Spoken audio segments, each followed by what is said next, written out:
Salutare dragilor, de aici din grădina fermecată, unde aș vrea să vă arăt două chestii foarte interesante. Pentru început aș vrea să vă prezint un mănunchi de pau-pau. Da? Așa cum cresc ele, așa un frumos mănunchi de pau-pau.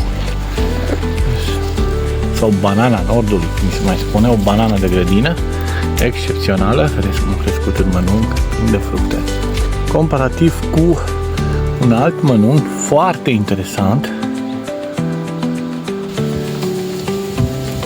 față de acest alt mănunchi frumos, care este un mănunchi de fructe de Akebia. Vedeți care atârnă, ce fain sunt, atârnă și uite cum cresc în mănunchi, la fel ca și bananele. Așa că, dragilor, asta e povestea din grădina fermecată, povestea celor două fructe, comparativ celor două mănunchiuri de fructe, fructul de pau-pau, de banana nordului și fructul de Akebia.